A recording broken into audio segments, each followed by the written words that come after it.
Nunes, nesse julgamento ontem na segunda turma do STF, ele pediu vistas, mas não há um prazo para que ele devolva isso, para que ele realmente bote de volta ali na segunda turma e profira então o seu voto. Então, há uma expectativa grande de quanto tempo isso vai demorar, já que quando Gilmar Mendes pediu vistas foi em dezembro de 2018, são quase 2 anos, mais de 2 anos, né? Até esse momento em que ele coloca de volta na pauta da segunda turma essa análise da suspeição de Sérgio Moro. Falando em jornalistas, há uma curiosidade em relação a... Eu perguntei isso agora para o Cosmo, sobre como os jornalistas estão ali se sentindo durante essa coletiva, qual é a... de fato, o que eles estão sentindo, o que eles estão passando, assim. Porque ontem Gilmar Mendes fez uma crítica à atuação da imprensa durante a Operação Lava Jato. Ele falou sobre esse conluio que existiu entre procuradores e a imprensa. E o juiz Sérgio Moro também. A gente vê agora o ex-presidente Lula chegando, então, para essa coletiva, subindo ao palco ali no Sindicato dos Metalúrgicos do ABC, ao lado dele, Wagner Santana, que é o presidente do Sindicato dos Metalúrgicos do ABC. Ele e Janja, que é a sua mulher, sua esposa, então, ali sentados, tomando posicionamento. Ali atrás, se eu não me engano, é Guilherme Boulos. Guilherme Boulos, posicionado ali atrás de Janja. Guilherme Boulos, do PSOL, concorreu à presidência nas últimas eleições. Então, ele se posiciona ali também, junto ao ex-presidente Lula, no palco do Sindicato dos Metalúrgicos do ABC, em São Bernardo do Campo. O pessoal pedindo para tirar foto, se eu não me engano, aquele lá também é o presidente da UNE, União Nacional dos Estudantes, mas não tenho certeza, vou confirmar isso para vocês. E a gente vê, então, Lula já posicionado no palco, logo essa coletiva deve ter início. Jornalistas também já estão posicionados, todos ali no local, aguardando, então, essa fala inicial que deve ser feita por Wagner Santana, presidente do Sindicato dos Metalúrgicos do ABC. Logo depois, fala o ex-presidente Lula. Inicialmente, ele deve fazer uma fala ao povo brasileiro e deve, então, abrir as perguntas de jornalistas, onde quando ele será questionado sobre esses últimos acontecimentos, agora recentes durante essa semana. Tivemos, então, anulação de sentenças por decisão de Edson Fachin, ministro do STF. Tivemos também, ontem, julgamento na segunda turma do Supremo Tribunal Federal da suspeição de Sérgio Moro. Julgamento esse, como eu estava dizendo agora há pouco, foi interrompido por Nunes Marques, ministro, que pediu vistas, então. Ali, Gleisi Hoffmann também posicionada, ela que é presidenta do Partido dos Trabalhadores, se posiciona ali também no palco, junto ao ex-presidente Lula.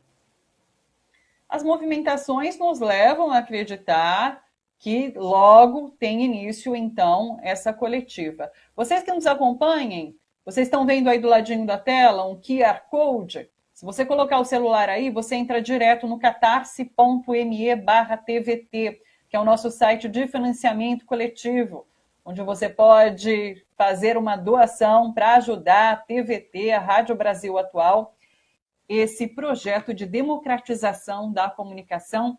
Ano passado, 2020, completamos 10 anos a TVT e seguimos aqui na resistência, então, trazendo informações e conteúdo para vocês que nos acompanham. Sei que tem muita gente nova também. Se vocês quiserem entrar no youtube.com/RedeTVT, ali muita gente participa pelo chat, manda mensagem. Se você quiser também dar a sua opinião, manda aqui para mim pelo youtube.com/RedeTVT. Ali no nosso chat, me diz de onde você está acompanhando essa transmissão especial, essa coletiva do ex-presidente Lula. Me diz cidade, estado e país. Eu sei que muita gente de fora também acompanha aqui a TVT pelas redes sociais. Não esquece de curtir o nosso vídeo, é sempre importante para que a plataforma impulsione, para que mais pessoas possam assistir também essa coletiva aqui ao nosso lado. Vocês podem se inscrever na nossa página para receber notificação sempre que tem programa ao vivo aqui na TVT, tornar-se membro do nosso canal do youtube.com/RedeTVT. É isso, essas são as formas de ajudar esse projeto de democratização da comunicação. Aproveitando que eu pedi comentários para vocês, deixa eu ler alguns nomes. Olha só, Eva Carvalho, viva Lula, justiça começa a ser feita. Francisco Neto está acompanhando do Rio Grande do Norte. Suzana Maia, novo membro, seja muito bem-vinda, Suzana. Rogério Nascimento, o Brasil precisa de você, companheiro. Luiz Alberto Vieira, com Lula podemos voltar a sonhar com um país melhor. Queremos Lula presidente. Lourenço José Romeiro fez uma contribuição no nosso canal, no youtube.com/RedeTVT. Você pode fazer essa contribuição, tá bom? Obrigada, Lourenço. Sempre muito bem-vindo essas contribuições. O Marcelo Ashidashi falou, enfim, um ar de justiça. A semana começou com esse suspiro de justiça, né, Marcelo? Graça Helenício dos Santos Braga, saudações afro-nordestinas e pernambucanas presente. Obrigada, Graça, pela companhia.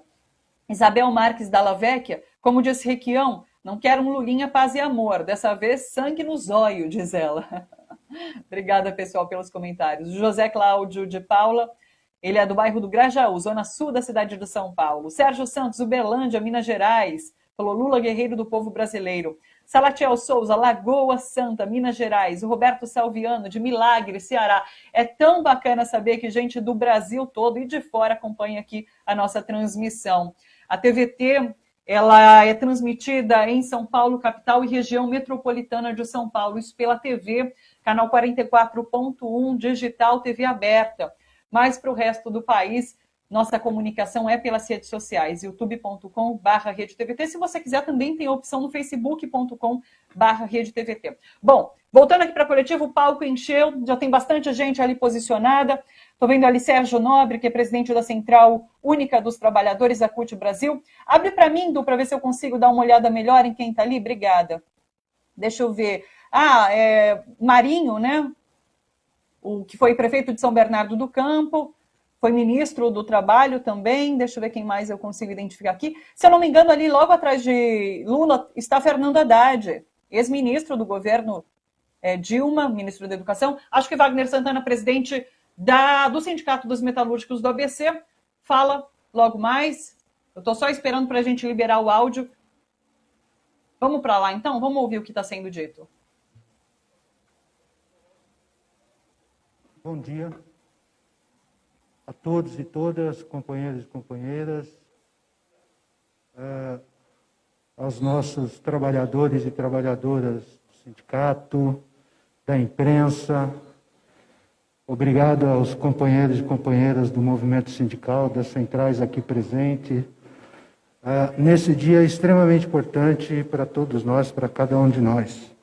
Obrigado, Gleise, e em teu nome saúdo todas as mulheres. Esse é o mês, né, que nós lembramos, nos solidarizamos e nos juntamos à luta das mulheres por igualdade, por equidade. E também quero saudar a todos do Partido dos Trabalhadores em teu nome. Essa casa aqui presenciou, eu acho que quase que da vida adulta do Lula, quase todos os momentos, né, Lula? Desde 73, creio que você está na direção do sindicato.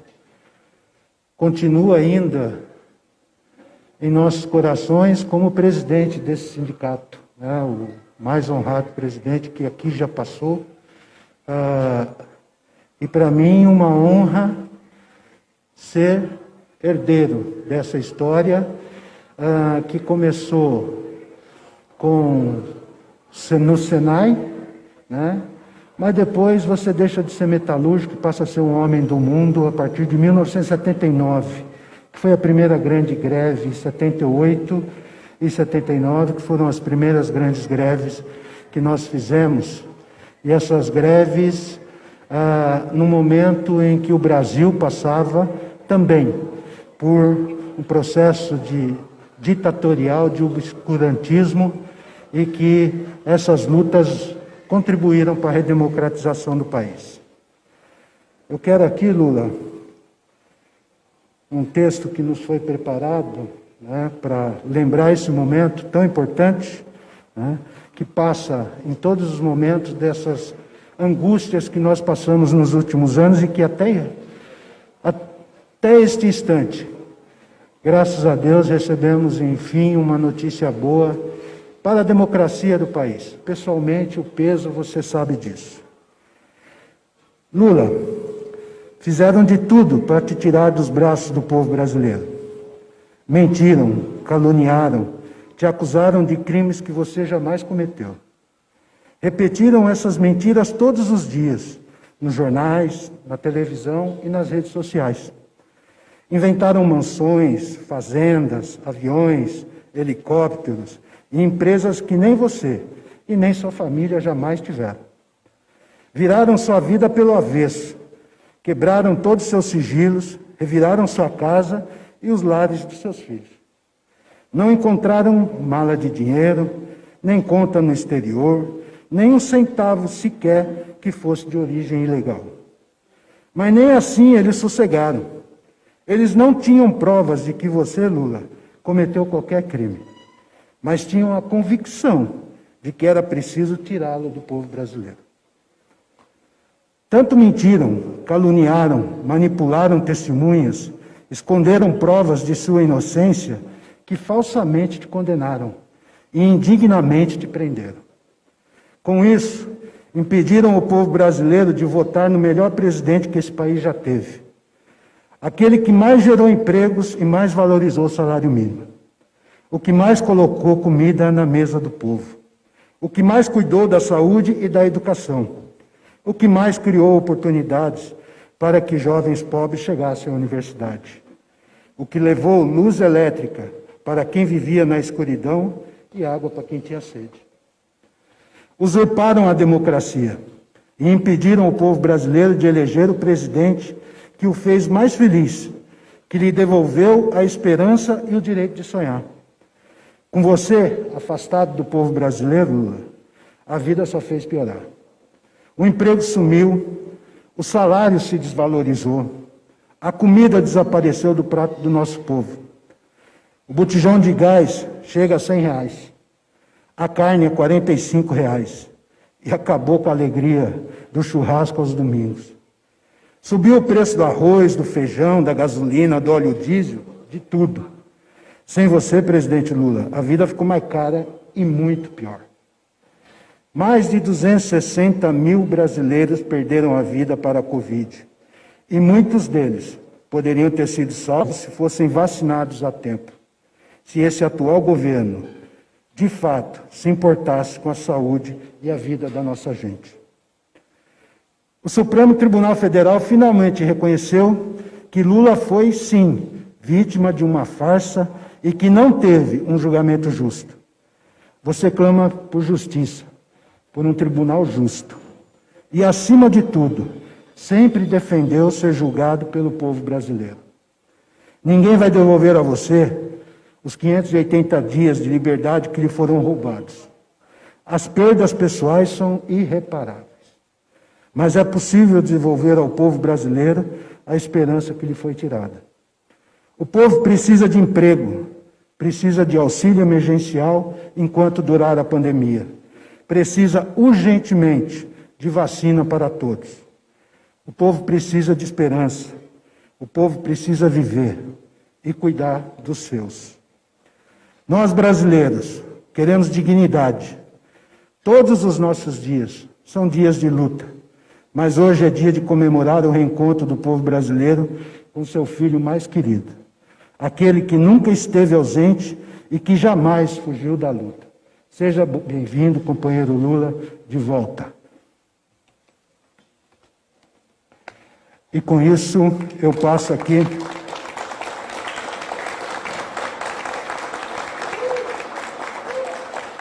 ao companheiro Lula, que é a razão de nos encontrarmos aqui hoje. Muito obrigado a todos vocês. Lula.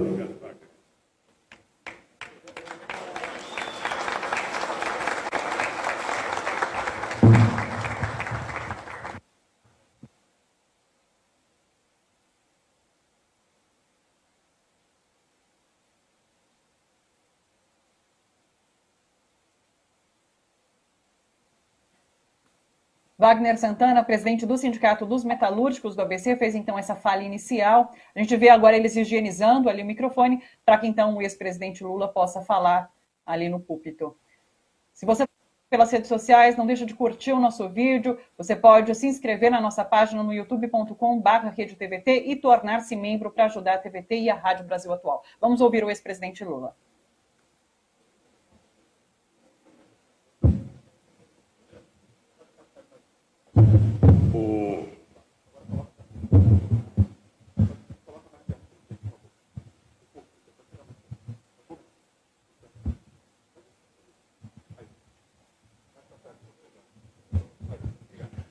Ô, Wagner, eu estava sentado no teu lugar aí e eu estava com um pouco de dificuldade de entender todas as palavras que você falava, possivelmente porque estava de máscara. Eu acho que o Sorrentino é médico. Eu acho que é o seguinte, eu acho que, primeiro, eu espero que todo mundo esteja de máscara aqui. Espero que todo mundo esteja se cuidando. Espero que, brevemente, todos vocês tenham tomado vacina. E eu queria falar com o médico aqui, se eu posso tirar minha máscara para falar. Eu estou a 2 metros de distância. Vocês todos já fizeram um teste. Vocês todos estão livres. Então, eu gostaria de tirar minha máscara para poder falar com vocês. Bem, faz quase 3 anos que eu saí da sede desse sindicato para ir me entregar à Polícia Federal. Eu fui, obviamente, contra a minha vontade, porque sabia que estavam prendendo o inocente. Muitos dos que estavam aqui não queriam que eu fosse me entregar. E eu tomei a decisão de me entregar porque não seria correto um homem na minha idade, um homem com a construção da história construída junto com vocês, pudesse aparecer na capa dos jornais e na televisão como fugitivo. Como eu tinha clareza das inverdades contadas sobre mim, eu então tomei a decisão de provar a minha inocência dentro da sede da Polícia Federal, perto do juiz Moro. Antes de eu ir, nós tínhamos escrito um livro e eu fui a pessoa que dei a palavra final no título do livro, de que a verdade vencerá. Eu tinha tanta confiança e tanta consciência do que estava acontecendo no Brasil que eu tinha certeza que esse dia chegaria. E ele chegou. Eu queria dizer para vocês que eu nasci politicamente nesse sindicato. Em 1969, eu virei delegado de base desse sindicato, trabalhando na Vilares. Em 1972, eu virei primeiro secretário e cuidava de previdência social. Na verdade, eu cuidava dos velhinhos aqui. Em 1975, eu virei presidente. Em 1978, nós fizemos as primeiras greves, desde as greves de Osasco e de Contagem, em 1968. E depois vocês já conhecem a história. Veio a criação de muitos dos movimentos que estão aqui, e eu participei de quase todos eles. E o movimento mais importante foi a minha tomada de consciência de que, através do sindicato, eu não iria conseguir resolver os problemas do país. Eu poderia, no máximo, conseguir alguma conquista dentro da fábrica, mas era uma luta muito economicista. É aquela que você ganha hoje e perde amanhã com a inflação. É aquela que você pensa que está ganhando, daqui a pouco a empresa fecha, como fechou a Ford aqui, sem prestar contas a ninguém. E eu então resolvi que era necessário entrar na política e construir uma consciência política no país. Então, eu digo sempre que eu sou, na política, o resultado da consciência política da classe trabalhadora brasileira. Na hora que ela evoluiu, eu evoluí. E eu acho que isso justifica o convite que eu fiz a vocês para estarem aqui.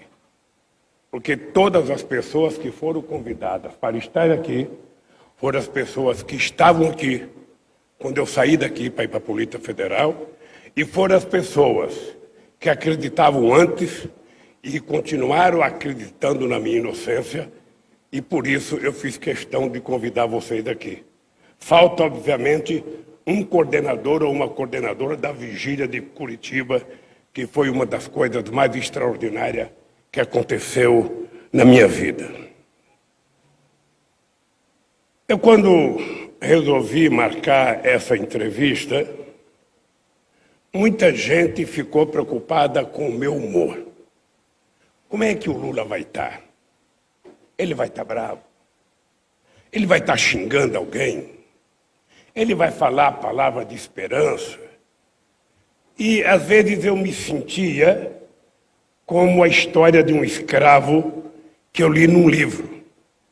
O escravo foi condenado a tomar 100 chibatadas. Depois que o cara da chibata deu 98, chegou para ele e falou: eu vou parar de dar chibatada se você agradecer ao teu dono. Se você agradecer ao teu dono, eu não dou mais as 2 que faltam. E o cara falou: como é que eu vou agradecer? Eu já estou todo arrebentado. Por que eu vou parar? Me dê as outras 2.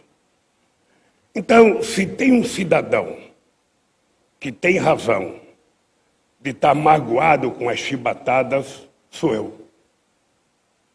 Não estou. As pessoas pensam que depois de dar chibatada, joga um pouco de sal e pimenta e a pessoa vai se curar ao longo do tempo. Não importa as cicatrizes que fiquem nas pessoas. Eu sei de que eu fui vítima da maior mentira jurídica contada em 500 anos de história. Eu sei que a minha mulher, a Marisa, morreu por conta da pressão e o AVC se apressou.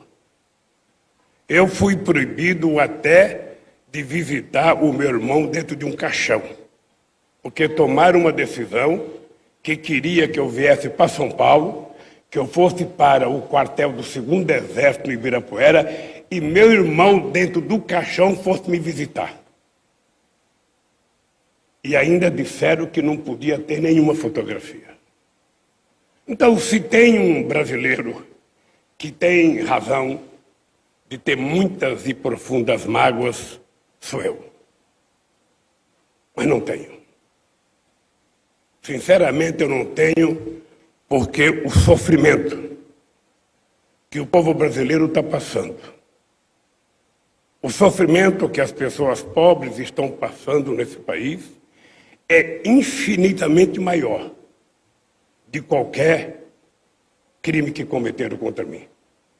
É maior do que cada dor que eu sentia quando estava preso na Polícia Federal.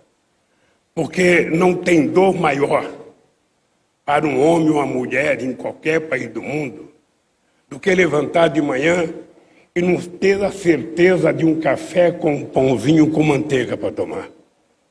Não tem dor maior para um ser humano do que ele chegar na hora do almoço e não ter um prato de feijão com farinha para dar para o seu filho. Não tem nada pior do que o cidadão saber que ele está desempregado e que no final do mês ele não vai ter o salário para sustentar a sua família.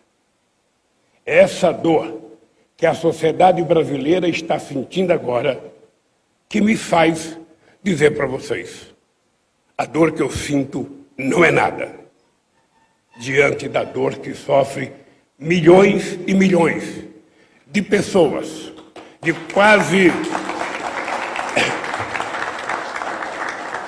É muito menor do que a dor que sofre quase 270 mil pessoas que viram os seus entes queridos morrer. Seus pais, seus avós, sua mãe, sua mulher, seu marido, seu filho, seu neto, e sequer puderam se despedir dessa gente na hora que nós sempre consideramos sagrado a última visita e a última olhada na cara das pessoas que a gente ama. E muito mais gente está sofrendo. E por isso eu quero prestar a minha solidariedade nesta entrevista às vítimas do coronavírus, aos familiares das vítimas do coronavírus, ao pessoal da área da saúde, sobretudo, de todo da saúde, privada e pública, mas, sobretudo, dos heróis e das heroínas do SUS, que durante tanto tempo foram descredenciados politicamente. Foram descredenciados no exercício da sua profissão, porque só mostravam as coisas ruins que aconteciam no SUS.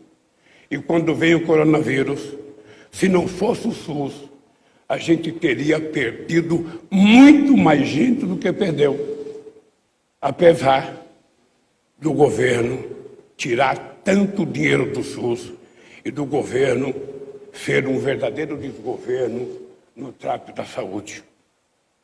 Vocês sabem que a questão da vacina não é uma questão se tem dinheiro ou se não tem dinheiro. É uma questão se eu amo a vida ou amo a morte. É uma questão de saber qual é o papel de um presidente da República no cuidado do seu povo.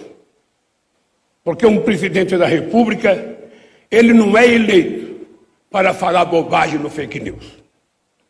Ele não é eleito para incentivar a compra de armas como se nós estivéssemos necessitando de arma. Quem está precisando de arma são as nossas Forças Armadas.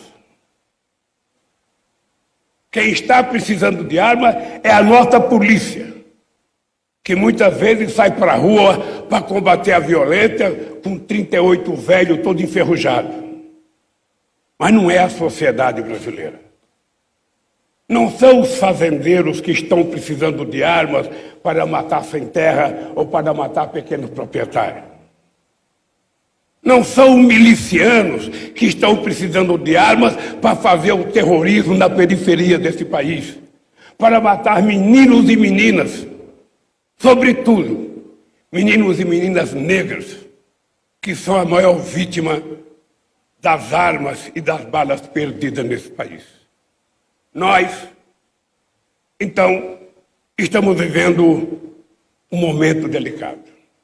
E eu vou querer conversar um pouco com vocês sobre isso.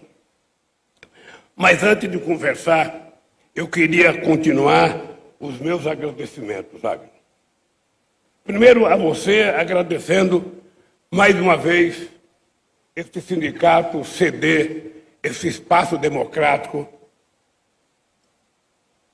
para que a gente possa fazer essa conversa. Eu não poderia deixar de agradecer ao presidente Alberto Fernandes da Argentina, que teve a decência de, enquanto candidato a presidente da República do seu país, contra a extrema-direita, ele teve a coragem de ir à Polícia Federal de Curitiba me visitar. E mais ainda, eu até pedi para ele não dar entrevista, para ele não ser prejudicado pela direita na Argentina. E ele me disse: Lula, eu não tenho nenhum problema com o que a direita vai falar. O meu problema é o que eu vim fazer aqui. Eu vim aqui ser solidário a você, porque acredito que você está sendo vítima da maior mentira política já havida na América Latina. Então, ao presidente Alberto Fernandes, e foi a primeira pessoa a me ligar depois da decisão do Fachin. Então, ao presidente Alberto Fernandes e ao povo argentino solidário, meus agradecimentos.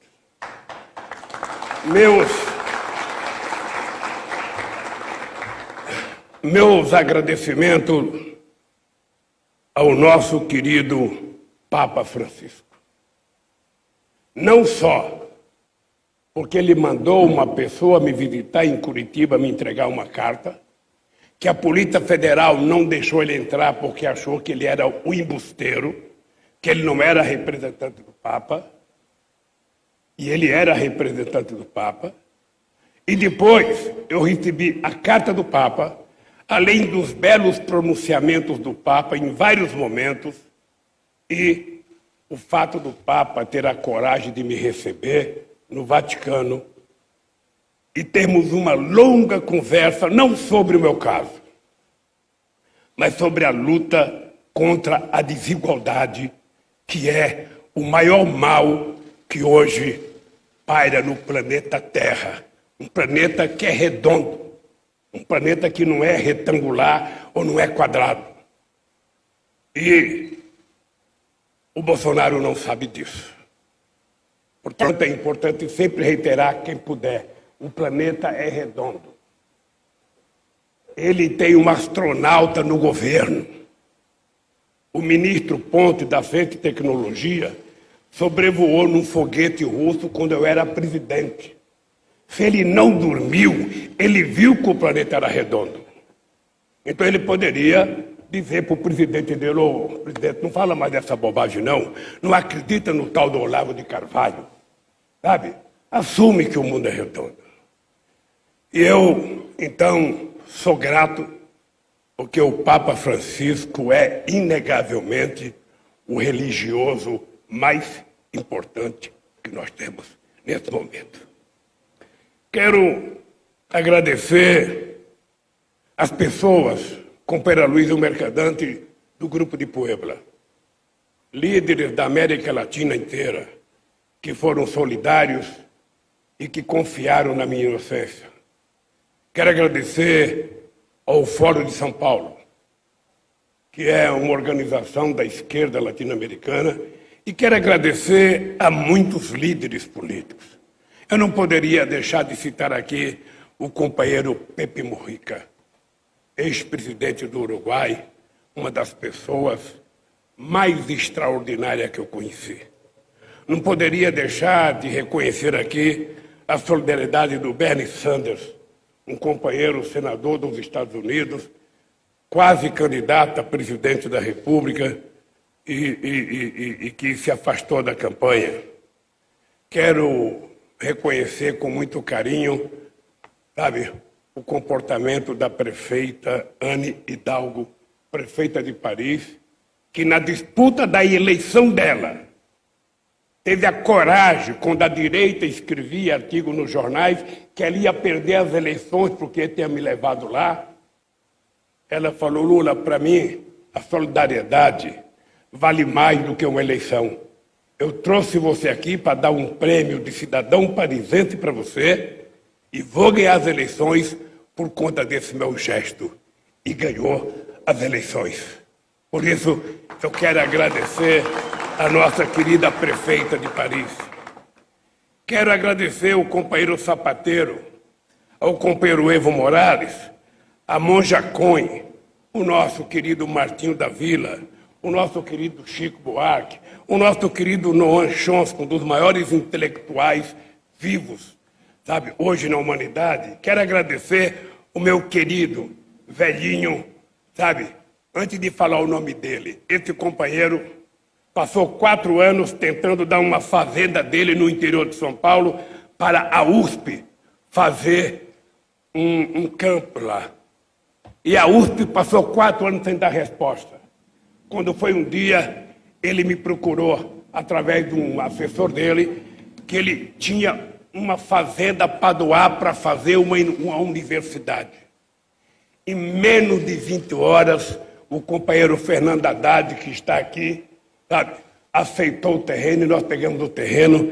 E esse companheiro, eu tive o prazer de visitar a universidade com ele, já funcionando. Não sei como é que ela está hoje, depois da destruição do Temer e do Bolsonaro, mas é o meu querido companheiro Raduan Nassar. Companheiro que já está com mais de 80 anos. Quero agradecer o companheiro, meu biógrafo, que nunca termina o meu livro, o companheiro Fernando de Moraes. Quero agradecer o Martin Schulz, que é ministro na Alemanha e representa a social-democracia, o Roberto Gualtieri, do Podemos espanhol, e do ex-primeiro-ministro italiano da Lema. Quero agradecer de coração o pessoal da vigília. Aqui teve muita gente que foi na vigília. Aqui teve muita gente que ficou muito tempo na vigília. Mas aquelas pessoas enfrentaram loucuras da Polícia Federal. Tinha um delegado, que eu não sei se ele era saudável ou não, ou se ele bebia ou não, mas ele provocava a vigília, chegou a atirar para fazer medo à vigília, chegava a chamar a polícia. Tinha vizinhos que ofendia gente da vigília todo dia, sabe? E esse pessoal ficou lá 580 dias. Todo santo dia de manhã, de domingo a domingo, gritando presidente Lula, almoçando e gritavam presidente Lula às 2 horas da tarde, e às 7 horas da noite gritavam o presidente Lula, e todo santo dia. Eu acordava, almoçava e dormia com mulheres e homens do Brasil inteiro gritando o meu nome. Então a cadeia não foi o sofrimento que eu esperava que fosse, porque eu não sei quantos presos na história da humanidade tiveram tanta gente. E aí eu tenho que agradecer ao movimento sindical, agradecer, João Paulo, ao movimento Sem Terra, porque o companheiro Baggio, lá do Paraná, foi um herói. Sabe, agradecer os companheiros do MAB, que trabalharam de forma extraordinária, e os companheiros dos partidos de esquerda que estão aqui. Sabe, eu, lamentavelmente, não tenho o nome de todas as pessoas, mas eu tenho que agradecer.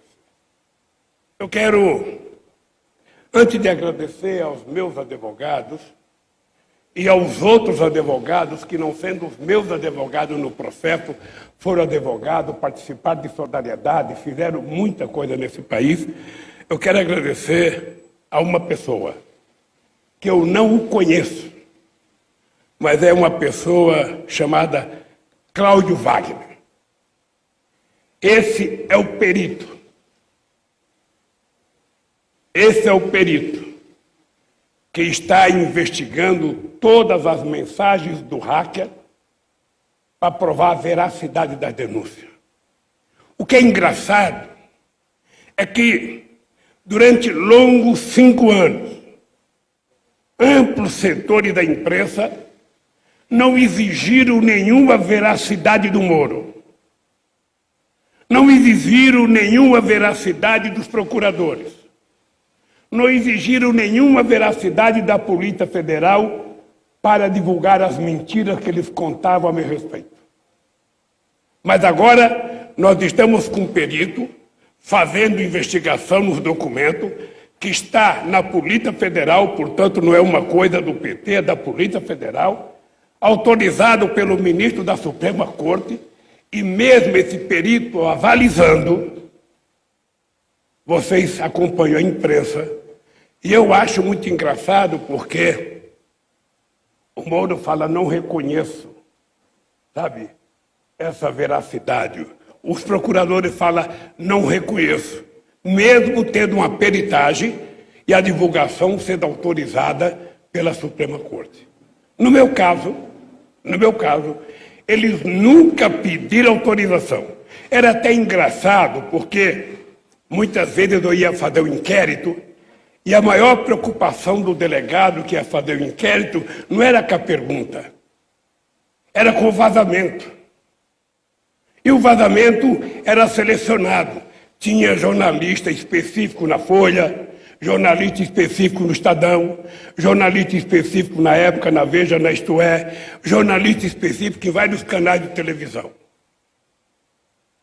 E todo mundo se lembra.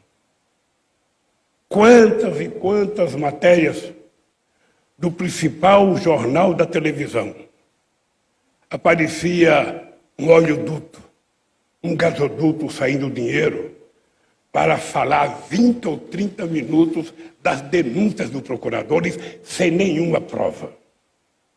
Mas eles colocavam. Contra o Lula não precisava provar que o documento tinha seriedade. Era preciso destruir. Afinal de contas, um torneiro mecânico sem dedo já tinha feito demais nesse país. Era preciso evitar que esse cidadão pensasse em voltar a governar o país. Porque a América Latina nunca trabalhou em 500 anos com política de inclusão social. Então, a inclusão social é para 35% da sociedade. Quem pode ir a teatro é uma parte pequena da sociedade. Quem vai ao cinema é uma parte pequena. Quem vai a restaurante é uma parte pequena. Quem vai aos parques bonitos, quem vai às vernissagens nesse país, quem vai às exposições, é só uma parte pequena. A maioria fica no seu lugar. Afinal de contas, o papel do trabalhador é trabalhar. E o papel do pobre é esperar as políticas de ajuda do governo quando ela vem. E, por conta disso, eu digo para vocês, antes de ontem foi um dia gratificante. Eu sou agradecido ao ministro, Fachin, porque ele cumpriu uma coisa que a gente reivindicava desde 2016.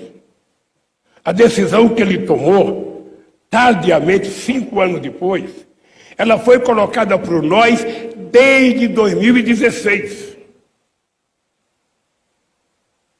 A gente cansou de dizer a inclusão do Lula e a inclusão da Petrobras na vida do Lula como criminoso era a razão pela qual a quadrilha de procuradores da Lava Jato, não o Ministério Público, a quadrilha de procuradores da Força Tarefa e o Moro entendiam que a única forma de me pegar era me levar para a Lava Jato.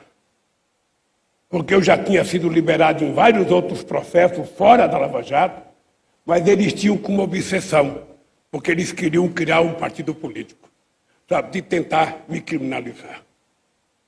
E eu fiquei muito feliz porque, depois da divulgação de tanta mentira contra mim, ontem eu acho que nós tivemos um jornal nacional épico.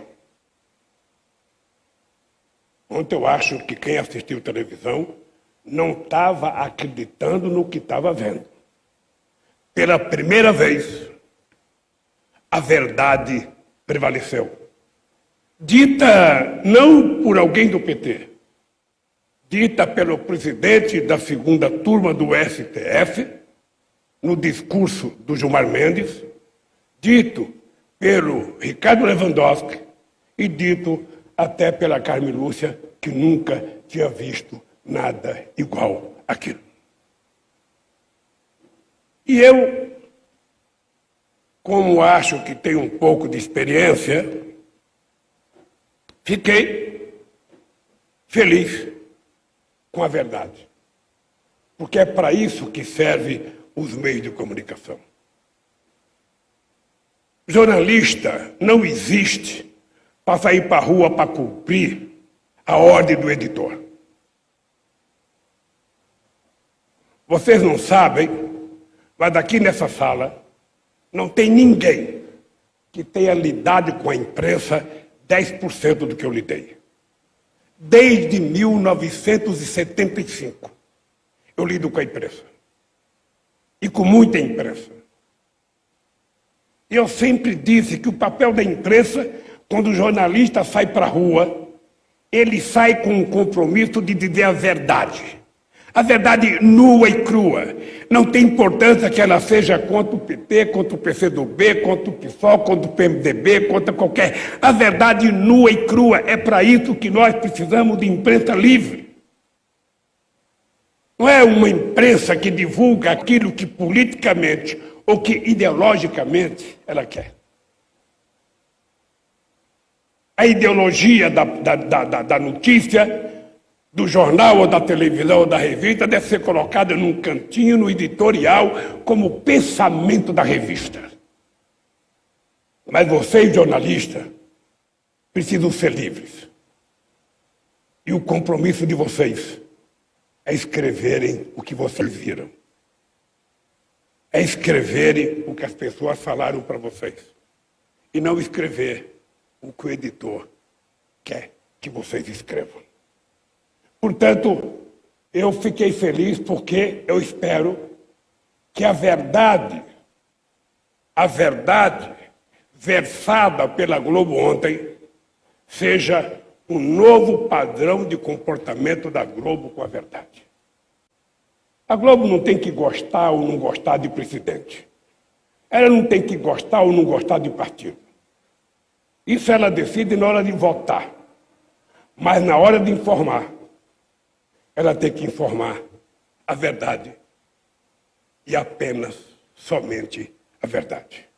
E ontem eu fiquei feliz porque ouvi a verdade proferida na íntegra por 2 ministros da Suprema Corte. E eu espero que continue assim. Porque antes o Gilmar também não aparecia. Antes o Lewandowski também não aparecia. Aparecia os acusadores durante meia hora e às vezes o Gilmar e o Lewandowski, que votasse contra os procuradores, tinha 30 segundos. Os meus advogados eu nem falo, porque o esforço para que meus advogados aparecessem em 30 segundos era monumental. E nem sempre apareciam. Mesmo assim, eu continuo dizendo que a liberdade de imprensa é uma das razões maiores pela manutenção da democracia em qualquer país do mundo, em qualquer lugar do planeta Terra. Então, meus companheiros, eu quero agradecer aos meus advogados. É uma coisa engraçada. Os meus advogados não eram criminalistas. E, por isso, eu fui muitas vezes provocado para contratar alguém famoso, alguém muito importante, alguém que fosse ex-ministro, alguém que fosse... E eu dizia, para defender a verdade, eu não preciso disso. Uma vez, pediram para eu conversar com uma pessoa, e essa pessoa falou assim para mim, eu posso até participar, mas eu preciso de 3 milhões de reais. Aí eu fiquei pensando, se uma pessoa, para me defender, pede 3 milhões de reais, e se eu pago, está confirmado que eu sou ladrão. Aonde é que eu vou arrumar 3 milhões de reais para pagar o advogado? E eu queria dizer ao meu querido Cristiano Zanin e à minha querida Valesca Teixeira e ao escritório, muito obrigado. Porque só foi possível acontecer o que aconteceu segunda-feira pela coragem. Vocês estão lembrados quando eu disse que eu não trocava a minha dignidade pela minha liberdade. E disse que a minha canela não era canela de pombo, eu não ia colocar, tornozeleira, e que não ia para casa preso porque a minha casa não era cadeia. Muita gente achou que eu estava radicalizando. E eu estava apenas dizendo o que eu sentia. Eu tinha certeza que esse dia chegaria. Esse dia chegou com o voto do Fachin, de reconhecer que nunca teve crime cometido por mim, de reconhecer que nunca teve envolvimento meu com a Petrobras. E toda a amargura que eu passei, todo o sofrimento que eu passei, acabou. Eu estou muito tranquilo. O processo vai continuar, Tudo bem, eu já fui absolvido em todos os processos fora de Curitiba. Mas nós vamos continuar brigando para que o Moro seja considerado suspeito, porque ele não tem o direito de se transformar no maior mentiroso da história do Brasil e ser considerado herói por aqueles que queriam me culpar. Deus de barro não dura muito tempo. Eu tenho certeza que hoje ele deve estar sofrendo muito mais do que eu sofri. Eu tenho certeza que o Dallagnol deve estar sofrendo muito mais do que eu sofri, porque eles sabem que eles cometeram erro. E eu sabia que eu não tinha cometido erro. Então, meus agradecimentos aos meus advogados e meus agradecimentos a todos os advogados do Brasil que foram solidários. Todos. Teve muita gente que foi solidária a mim, muitos documentos assinados, e eu sou sinceramente agradecido a todo mundo. Quero agradecer, antes de agradecer, falar uma vez eu tive um advogado muito importante. Quando saiu a notícia do triplex, esse advogado falou assim para mim: ô Lula, um dos maiores criminalistas do Brasil. Ô Lula, é o seguinte, você não tem que ter preocupação com esse negócio do triplex, porque não há como isso andar. Não tem como isso prosperar. Não tem, isso não vai para frente. Eles inventaram um offshore do Panamá, inventaram uma empresária do offshore, para dizer que essa empresária tinha, e que essa offshore tinha compromisso com a OAS, com a Petrobras, e, portanto, era o que eles precisavam para me condenar. E o triplex que não ia para frente, que eles nunca apresentaram um documento, nunca apresentaram um centavo, foi a razão para eu ser condenado a 9 anos de prisão e a pagar uma multa que vale 50 vezes o apartamento.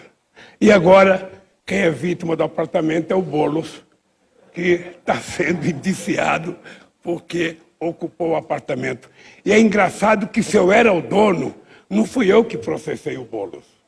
Então eu quero saber quem foi que processou o rapaz, que invadiu um apartamento que eles diziam que era meu.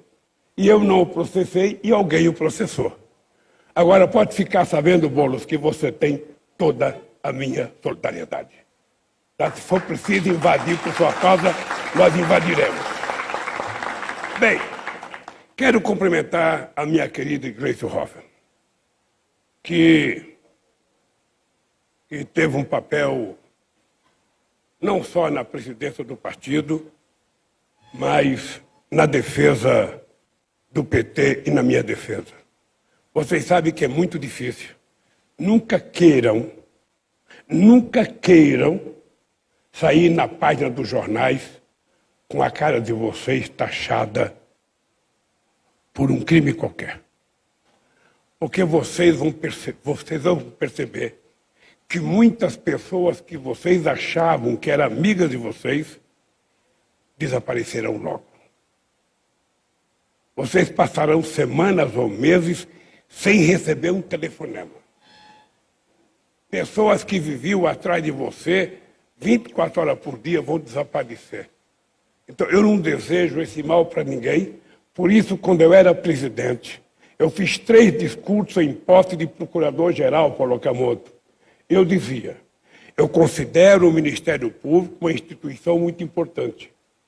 Pela instituição ser muito importante, é preciso que a pessoa que esteja procurador seja muito honesta e muito séria. A gente não pode ficar divulgando o nome das pessoas antes de ter prova. A gente não pode tentar criminalizar as pessoas antes de provar que ele cometeu um crime. E foi o que aconteceu. A Lava Jato, ela fez um pacto com o setor da mídia e que era preciso, porque essa era a teoria do Moro num artigo que ele escreveu em 94, chamado Manipulite, em que ele dizia, só a imprensa pode ajudar a condenar as pessoas. E aí vale qualquer coisa. Então, eu quero agradecer a Gleice por todo o trabalho, Gleice, como companheira, como advogada e como presidenta do partido. Quero agradecer ao companheiro Fernando Haddad, que também ia me visitar todo dia como advogado. Não era como companheiro do PT, não, ele ia como advogado. O Rui Costa foi como advogado, meu companheiro de partido, o Emílio ia como advogado me visitar. Eu ganhei duas amizades extraordinárias, pessoas que eu não conhecia, dois advogados de Curitiba, que me visitaram durante 580 dias, todo santo dia. Um ia de manhã e outro ia à tarde, só não ia de sábado e domingo. Mas imagina o que é duas pessoas ir me visitar todo santo dia. Um chegava com o almoço, mandado pela Janja, e outro chegava à tarde pela janta, mandado pela Janja. Às vezes a comida chegava fria, mas eu comia e não reclamava porque sabia que o povo estava passando fome lá fora. Eu esquentava porque eu tinha um negocinho de esquentar comida. Peão de fábrica sabe como esquentar marmita. Então, eu não comi comida fria, não. Era toda quentinha. Bem, uma vez, a Janja mandou para mim uma sopa. Uma sopa dentro de uma garrafa térmica. E eu acho que a sopa continuou cozinhando dentro da garrafa térmica e ela não saía da garrafa. A sopa, os caroços cresceram, acho que era lentilha, os grãos cresceram dentro da garrafa térmica e eu não consegui tirar a comida, sabe? Mas eu fui puxando com a colher, fui dando tapa no fundo da garrafa térmica até que a sopa já não era mais sopa, mas estava gostosa. Bem, eu quero agradecer os governadores, Rui Costa, Wellington Dias, Camilo Santana, Flávio Dino, Fátima Bezerra e todos os governadores do Nordeste que estão brigando, sabe, e do país inteiro para dar vacina. Havia uma luta titânica contra um governo incompetente, contra um ministro da Saúde incompetente e contra, sabe, as pessoas que não respeitam a vida. Então, aos governadores, minha solidariedade. Quero agradecer a todos os companheiros das centrais sindicais, agradecer a todos os companheiros dos partidos políticos aqui presentes, quero agradecer aos movimentos sociais, a CUT, a Força Sindical, a CGTB, o MST, o MTST, os companheiros da UNE que tiveram um papel extraordinário durante todo o período em que eu fui governo. E quero agradecer a vocês, a imprensa brasileira, porque depois de tudo que eu falei aqui, vocês podem ter certeza que nem o João Roberto Marinho gosta mais da imprensa do que eu, nem ele quer mais democracia do que eu na imprensa, e muito menos o presidente da República. Meus agradecimentos a vocês, porque eu sei que vocês vão continuar trabalhando para tentar melhorar o papel da imprensa na construção da democracia brasileira. Companheiros e companheiras, eu fiquei pensando o que eu iria falar com vocês hoje aqui. Ontem eu fiquei até quase meia-noite rascunhando coisa, tirando coisa, anulando coisa. E eu cheguei à conclusão de que eu precisava falar um pouco com vocês sobre a situação desse país. Seria um erro da minha parte não falar para vocês que o Brasil não merecia estar passando o que está passando. Eu tenho 75 anos de idade. Eu falo brincando que eu tenho energia de 30 e tesão de 20. Eu acho que é por isso que eu não tomei vacina ainda, porque o pessoal não sabe se é 30, ou se é 20 ou se é 75. Então agora eu estou dizendo que é 75, e a semana que vem, se Deus quiser, eu vou tomar a minha vacina.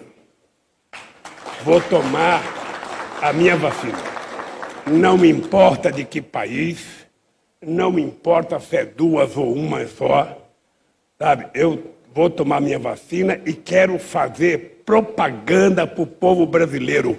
Não siga nenhuma decisão imbecil do presidente da República ou do ministro da Saúde. Tome vacina.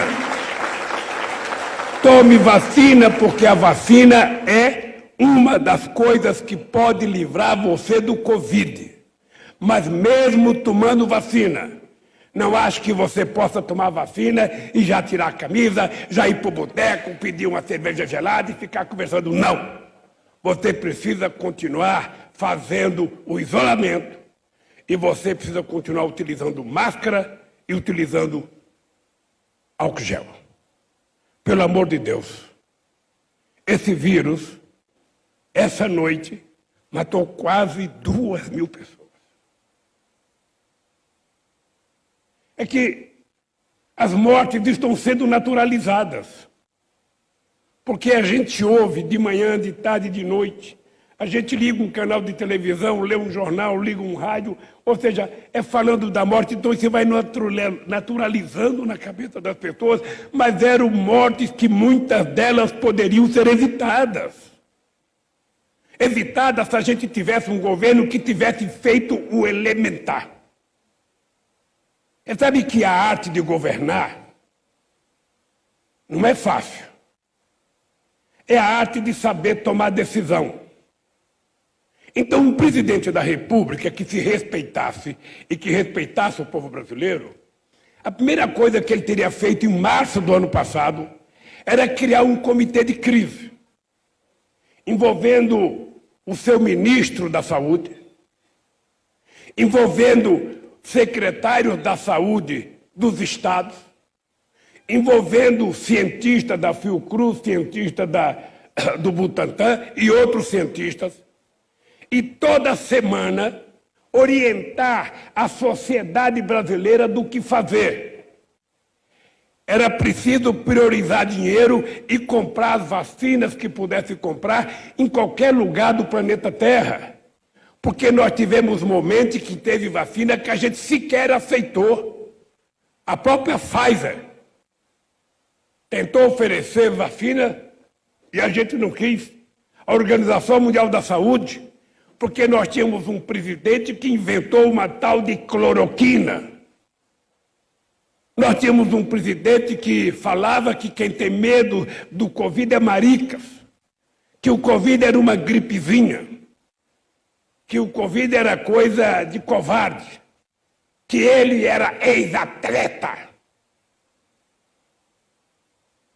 e que, portanto, ele não ia pegar. Esse não é o papel, no mundo civilizado, de um presidente da República.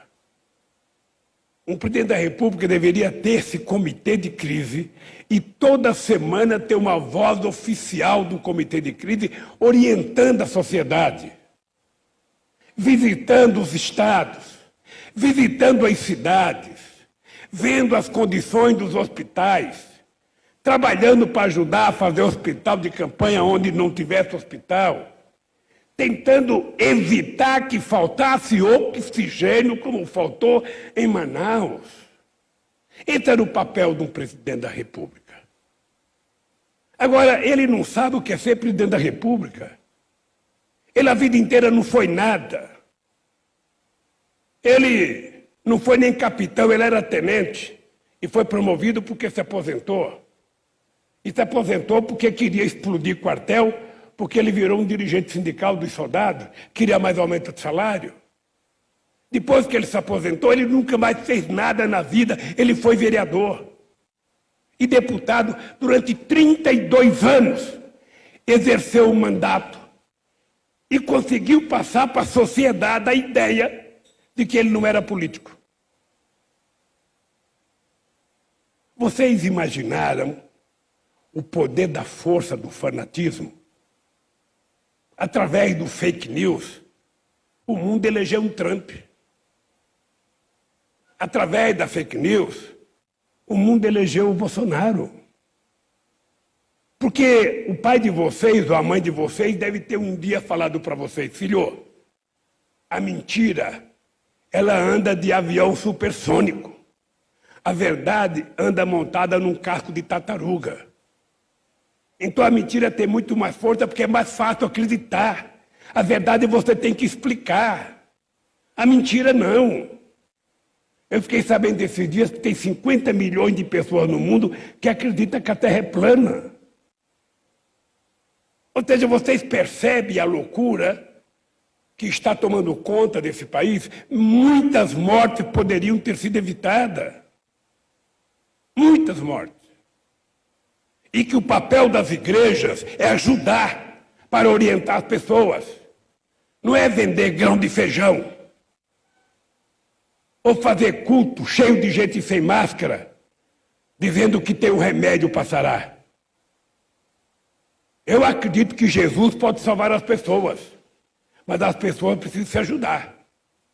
Se a pessoa foi ignorante, não usar máscara, não fazer isolamento, não utilizar a lavagem das mãos necessária, Deus vai dizer, peraí, eu tenho muita gente para cuidar, meu filho, se cuide. Então, esse país está totalmente desordenado e desagregado porque não tem governo. Eu vou repetir, esse país não tem governo. Esse país não cuida da economia. Esse país não cuida do emprego. Esse país não cuida do salário. Esse país não cuida da saúde. Esse país não cuida do meio ambiente. Esse país não cuida da educação. Esse país não cuida do jovem. Esse país não cuida da meninada na periferia. Ou seja, do que eles cuidam? Há quantos anos vocês, como dirigentes sindicais, não ouvem a palavra investimento, desenvolvimento, geração de emprego e distribuição de renda? Faz muito tempo. Eu não sei se a CUT já publicou o documento, se já se reuniu com o movimento sindical, mas tem uma coisa que eu estava querendo há muito tempo que fosse produzida e finalmente parece que o Diese produziu. Vocês sabem que enquanto o Ministério Público utilizava os meios de comunicação para vender, sabe, a grandeza de que esse país tinha recuperado 4 bilhões para a Petrobras? Vocês cansaram de ouvir isso?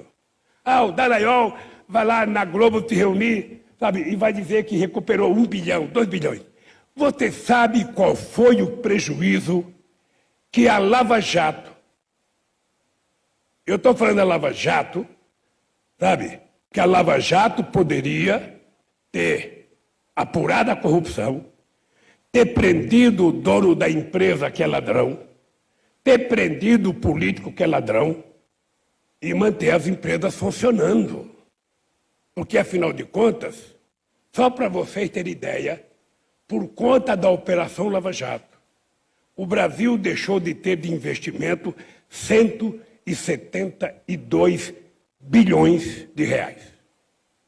Só por conta da Lava Jato, segundo esse estudo do Diese, o país perdeu 4 milhões. Eu não estou falando dos 14 milhões de desempregados, eu estou dizendo só por conta da Lava Jato. A destruição que ela fez na corrente geradora de emprego nesse país gerou 4 milhões e 400 mil empregos. Só direto na construção civil, 1 milhão e 100. Agora você pega a cadeia produtiva de óleo e gás, da indústria naval, da indústria metalúrgica, sabe? Você vai ver quantos milhões de empregos. Isso nunca foi falado. Nunca nenhum instituto teve a coragem de publicar. Qual foi o prejuízo que teve nesse país? Esse país que no tempo que o PT governava, chegou a ser a 6ª economia do mundo. Eu lembro que em Copenhague, quando a gente estava disputando as Olimpíadas, eu brincava com a França e com a Inglaterra, se preparem, porque nós já passamos vocês. Agora eu quero passar a Alemanha. Vá se preparando, porque o Brasil não nasceu para ser pequeno. O Brasil nasceu para ser grande. E é por isso que tem governante que pensa grande, porque quem pensa pequeno é pequeno. Esse país chegou à 6ª economia do mundo. Em todas as pesquisas, era o país mais admirado do mundo. Era o país em que o povo tinha mais felicidade e o povo acreditava mais no futuro. Era um país altamente respeitado pela China, pela Rússia, pela Índia, pela Alemanha, pela França, pela Inglaterra, pelos Estados Unidos da América do Norte. Esse país tinha um projeto de nação. O que é que o país tem hoje? Vocês nunca ouviram da minha boca falar em privatização. Quem é que acha que só a iniciativa privada é boa? Uma empresa pública como o Banco do Brasil, uma empresa pública como a Petrobras, bem dirigida como foi no nosso governo, ela se transformou na 4ª empresa de energia do mundo. A Petrobras investia 40 bilhões de reais por ano.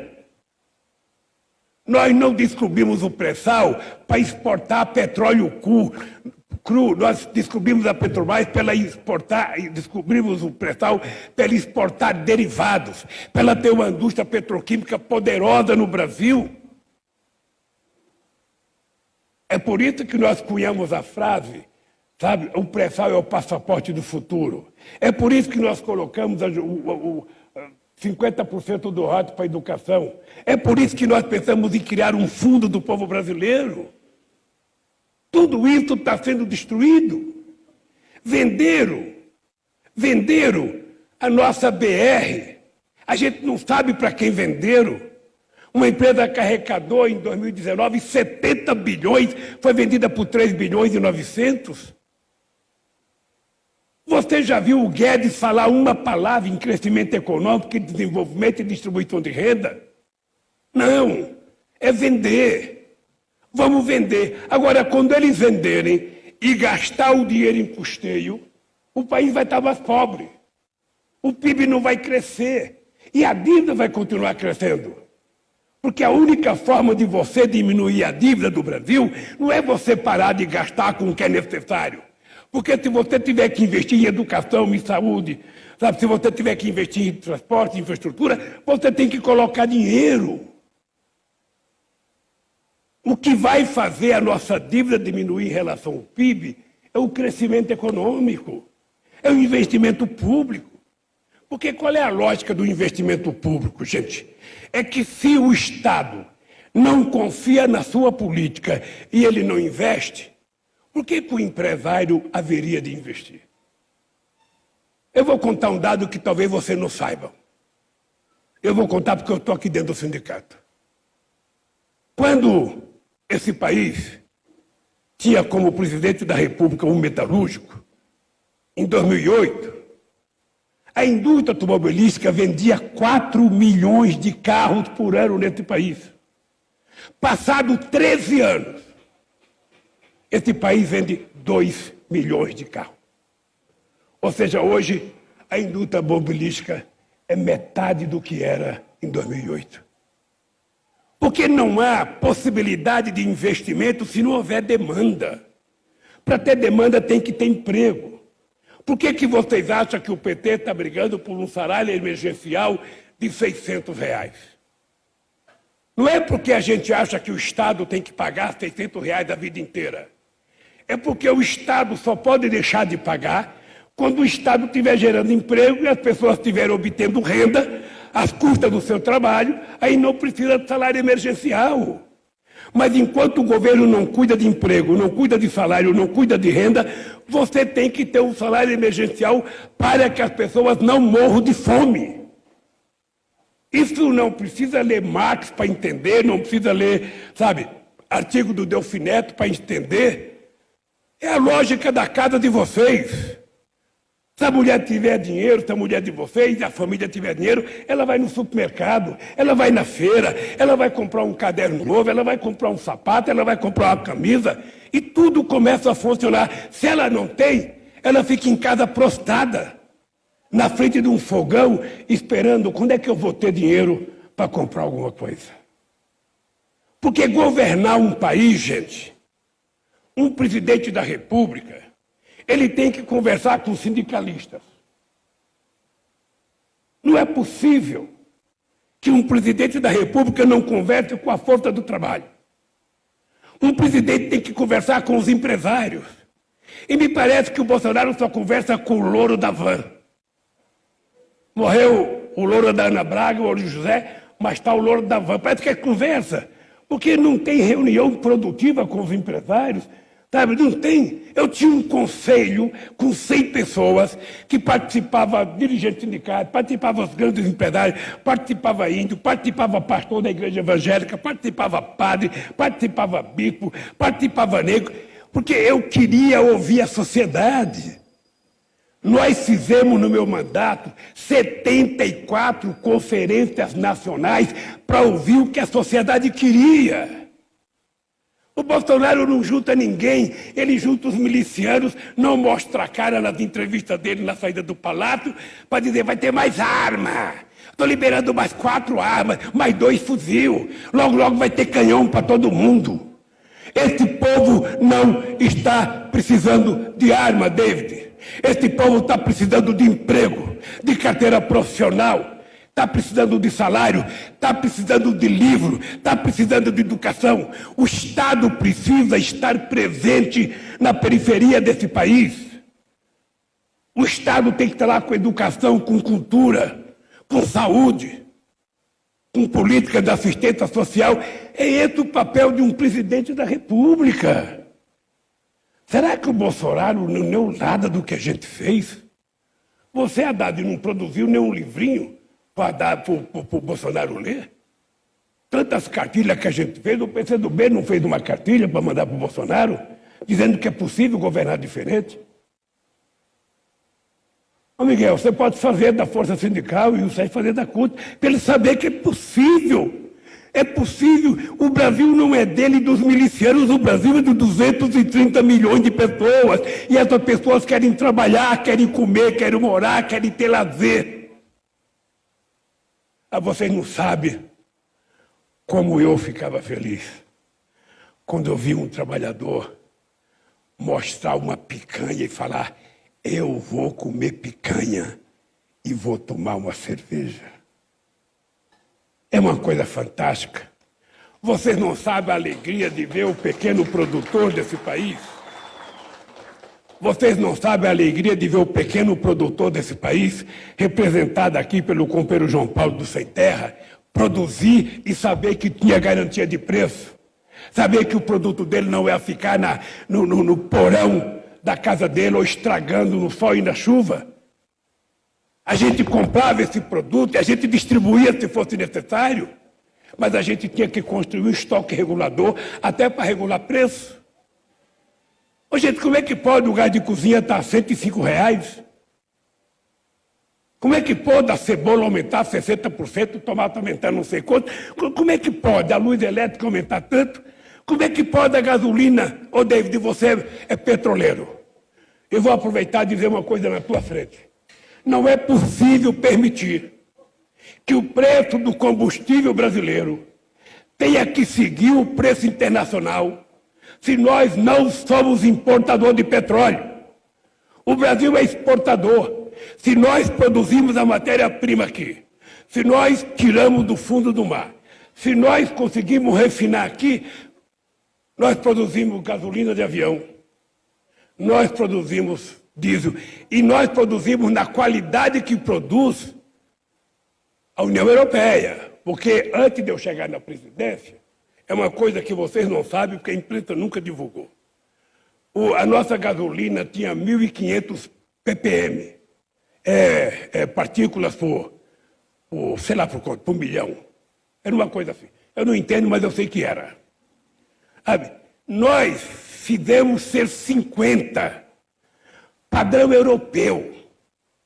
Sabe o que é padrão europeu para quando vocês estiverem andando, sabe? Eu acho errado andar nas ruas, mas de vez em quando vocês andam na rua, não ficar respirando gás carbônico com a gasolina tão poluída e o óleo diesel tão poluído. Então a gente fez as nossas refinarias ser padrão mundial.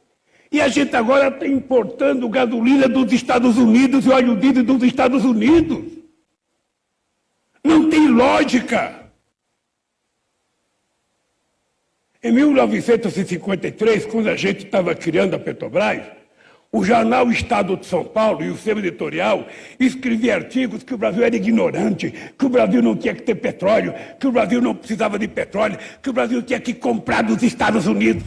Agora, nós votamos a 53. O Brasil tem a matéria-prima. Vocês são jovens e vocês talvez não lembrem de tudo. Mas quando nós descobrimos o pré-sal, sabe o que Camila Leitão falava? Ela falava assim, descobriu o pré-sal, mas não pode explorar, porque não tem tecnologia. E o preço do barril vai ser muito caro. Está lembrado, David? Falava isso com a maior disfarçatez. Não só a gente está buscando petróleo a 6, 7 mil metros de profundidade, como o custo do barril fora da terra é apenas $1 mais caro do que o barril da Arábia Saudita, que é quase a luz do sol. Percebe o que significa isso? Significa investimento em pesquisa e tecnologia que nós fizemos na Petrobras. E é por isso que teve o golpe contra a Dilma. Porque é preciso não ter petróleo aqui no Brasil na mão dos brasileiros. É preciso que esteja na mão dos americanos, porque ele tem que ter um estoque para a guerra. Depois da Segunda Guerra Mundial, eles aprenderam que só ganha guerra quem tem muito estoque de combustível. Porque eles sabem que a Alemanha perdeu a guerra porque não chegou em Baku, na Rússia, para ter acesso à gasolina. Então, os países ricos, todos têm grande estoque de combustível. Todos. E nós, que somos um puta de um país grande, que somos um país que tem a mais importante tecnologia em prospecção de petróleo em águas profundas, estamos nos desfazendo disso para poder atender aos interesses do Deus mercado do petróleo. Então, a economia está mal. E a economia está mal e o Covid está tomando conta desse país. A cepa de Manaus parece que mata, é 10 vezes mais contagiante do que a outra cepa e mata pelo menos 2 vezes mais, pelo menos é o que eu vi dos cientistas falarem. Esse país poderia estar pesquisando vacina e fazer vacina. Esse país pode, quando veio HN1, em 2000 e não sei quanto aí, sabe, eu era presidente da República, a gente vacinou 80 milhões de brasileiros em 3 meses.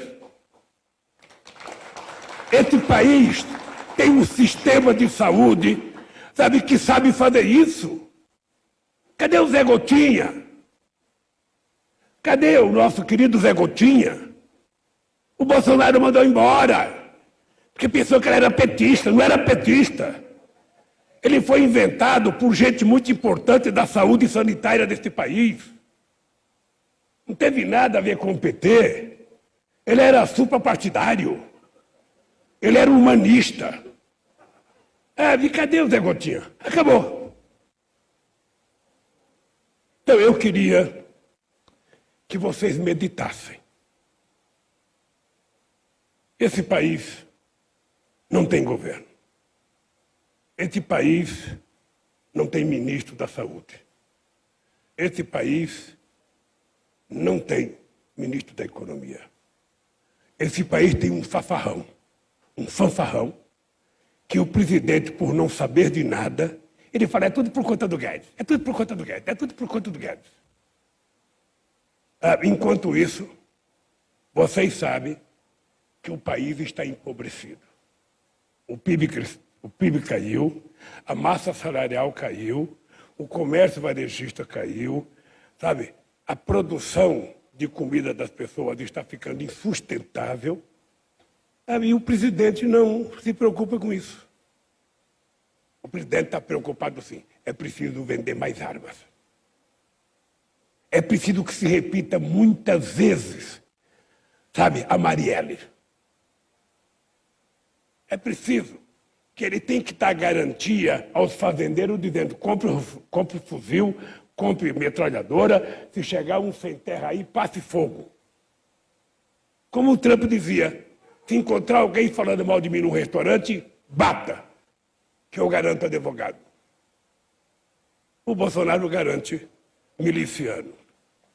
Por último, companheiros e companheiras, eu queria dizer para vocês que quando você chega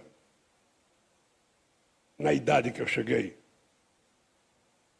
e quando você obtém de Deus a generosidade que eu recebi, não há mais espaço para guardar ódio. Não há mais espaço para perder tempo remoendo, eu diria, raiva ou ódio. Eu sou abençoado por Deus por muitas coisas. Se a gente for olhar do ponto de vista sociológico ou filosófico, gostou, Bolo, de eu falar sociológico? Se a gente fosse analisar, Haddad, por conta disso, a gente não teria feito aqui, ô nobre, a revolução da criação do novo sindicalismo em 78. Porque era impossível criar qualquer coisa e a gente criou. A gente não teria criado a liberdade de organização partidária e eu não teria tido o prazer de criar o partido mais importante da esquerda latino-americana. E muito menos eu ser presidente. Vocês lembram com quem que eu disputei a primeira eleição? Com o doutor Ulisses Guimarães, com o doutor Leonardo de Moura Brizola, com o doutor Paulo Salim Maluf, com o doutor Mário Covas, com o doutor Rafik, com o doutor Aureliano, era só doutor. O único cara que não era doutor era eu. E fui para o segundo turno. E não ganhei, porque a Globo me roubou. A Globo fez aquela mutreta do debate, reconhecido pelos diretores da Globo da época. Bem, então eu sou abençoado por Deus. Então eu quero terminar dizendo para vocês o seguinte. Eu estou muito de bem com a vida. A Lava Jato desapareceu da minha vida. Eu não espero que as pessoas que me acusam parem de me acusar. Não espero. Eu estou satisfeito que tenha sido reconhecido aquilo que meus advogados vêm dizendo há muito tempo. O presidente é inocente, o presidente não é dono do apartamento. Nós derrubamos 11 ações ao longo de 5 anos. Ou seja, nós tivemos 100% de êxito na decisão do Fachin. De repente, eu tinha 4 processos e eles desapareceram. Por que o Fachin não fez isso antes? Eu estou dizendo isso há 5 anos. Eu sei que é constrangedor muita gente que me acusou parar de acusar. É duro. Porque quando você envereda no caminho da mentira, é difícil você voltar atrás. Mas olha como eu estou muito mais sereno do que o William Bonner ontem dando a notícia. Olha como eu estou com um semblante tranquilo. De que a verdade venceu. De que a verdade vai continuar vencendo. Por isso, companheiros e companheiras, eu quero dizer para vocês, eu quero dedicar o resto de vida que me sobra, que eu espero que seja muito, muito eu espero. A gente começa a gostar da vida quando a gente está mais próximo do céu. Eu quero voltar a andar por esse país para conversar com esse povo. O povo não tem o direito de permitir que um cidadão que causa os males que o Bolsonaro causa ao país continue governando e continue vendendo o país. Eu não sei qual é a atitude, mas alguma atitude nós vamos ter que tomar, companheiros, para que esse país possa voltar a crescer, para que esse povo possa voltar a sonhar. Esse país já sonhou, esse país já realizou. Hoje a gente sonhava em fazer esse país ser grande. Nós construímos e fortalecemos o Mercosul. Nós construímos a Unasul, porque a gente queria criar um grande bloco econômico latino-americano, um bloco de 400 milhões de habitantes, de um PIB razoavelmente grande, para negociar a igualdade de condições com a Europa. Porque a Europa ela só quer negociar para a gente comprar os produtos agrícolas deles e eles comprar os nossos produtos. Não, a gente comprar, eles venderam os produtos industriais para a gente vender, sabe, produtos agrícolas. Não, a gente não quer só fazer do agronegócio, a gente respeita o agronegócio, eu acho que o agronegócio tem muita tecnologia, é muito importante, mas o Brasil quer ter um país industrializado. O país quer ter novas indústrias, o país quer ter novas tecnologias, sabe? E a gente sonhava isso. Nós criamos os BRICS, nós criamos o Banco dos BRICS, nós criamos o Banco do Sul. O Brasil tinha um projeto de nação. O Brasil tinha um projeto de soberania. Porque faz 500 anos que nós fomos descobertos, quando é que nós vamos tomar conta do nosso nariz? Quando é que eu vou acordar de manhã sem ter que pedir licença para respirar para o governo americano?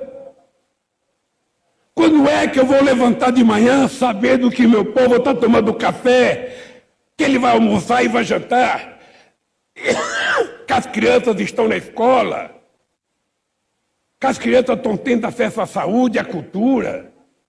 Quando é que nós vamos acordar? Isso é possível. Nós provamos isso. Então, companheiros e companheiras, é pela construção desse sonho e ajudar a torná-lo realidade, que eu me sinto muito jovem. E me sinto jovem para brigar muito.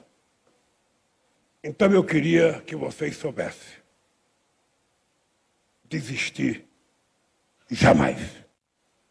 A palavra desistir não existe no meu dicionário. Eu aprendi com a minha mãe. Lute sempre. Acredite sempre. Teme sempre. Porque se a gente não acreditar na gente, ninguém vai acreditar. Se você não se respeitar, ninguém vai se respeitar.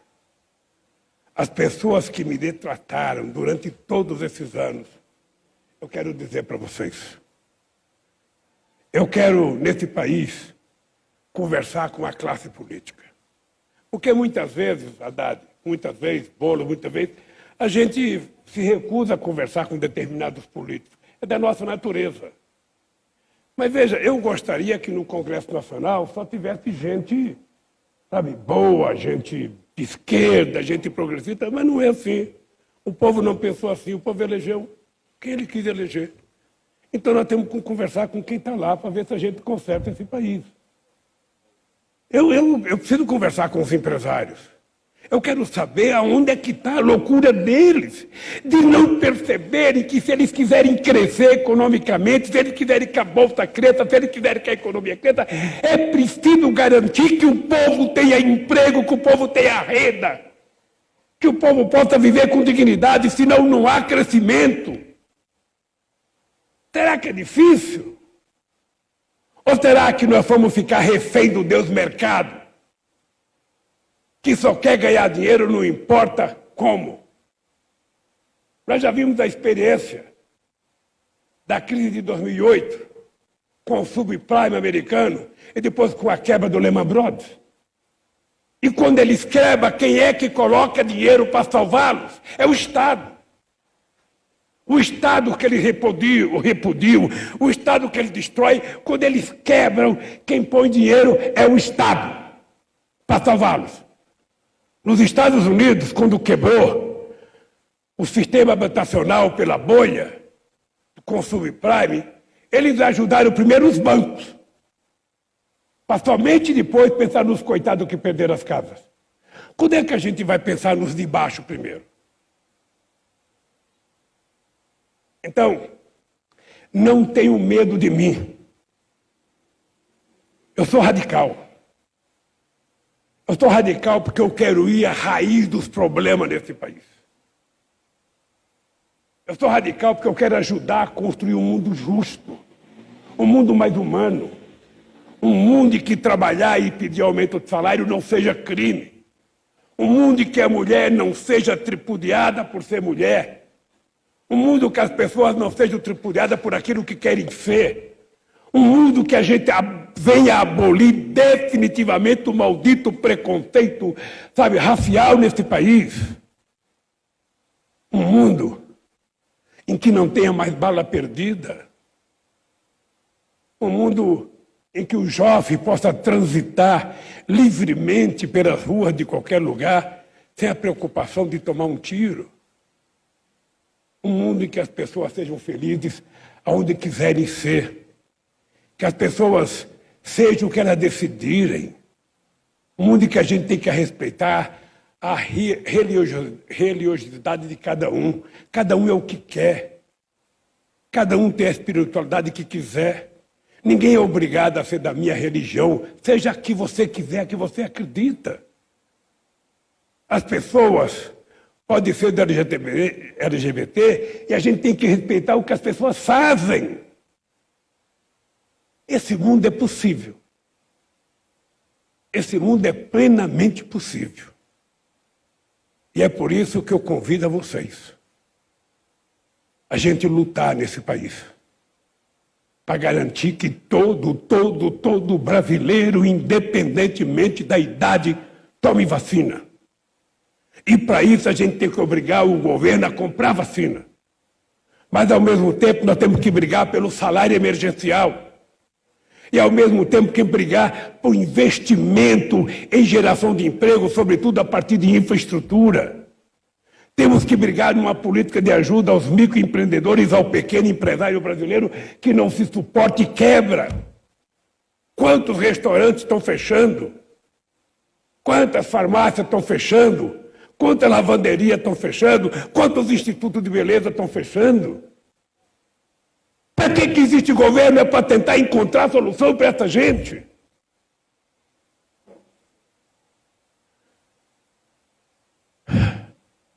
Então, gente, eu agora quero pedir desculpas a vocês, porque, como o Gilmar Mendes falou muito ontem, eu também falei muito hoje. Mas vocês vão de convir que faz 5 anos que eu não falo com a imprensa. Você sabe qual foi a última vez que eu dei uma entrevista na televisão? Foi para o Roberto Dávila na Globo News, há uns 5 ou 6 anos atrás, uns 4 anos atrás. Eu virei uma espécie de vírus. Não encosta no Lula. Não ouça o Lula. Uma vez eu fui condenado a 3 anos de cadeia em Manaus. Eu fui considerado a 3 anos, sabe qual era a minha arma? O juiz disse que eu tinha a língua felina. Então, eu quero dizer para vocês, para defender o povo brasileiro, para defender as coisas que vão salvar esse país, eu vou continuar com a minha língua felina. E quero agradecer, porque se não fosse vocês, possivelmente eu não teria chegado aqui. Muito obrigado. E vamos às perguntas, que é isso que vocês querem.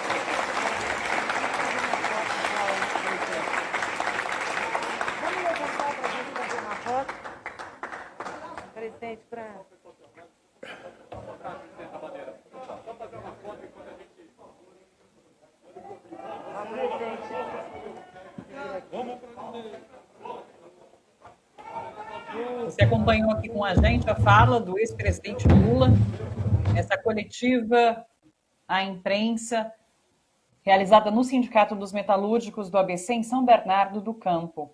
Agora todos se reúnem, então, para uma foto ali no palco montado, e logo depois a gente aguarda o questionamento por parte dos jornalistas ali presentes. A gente sabe até o momento que serão 10 perguntas, os jornalistas já se inscreveram previamente e farão 10 perguntas direcionadas ao ex-presidente. A gente ainda não sabe a ordem dos meios de comunicação que vão questionar agora o ex-presidente. Acho que já está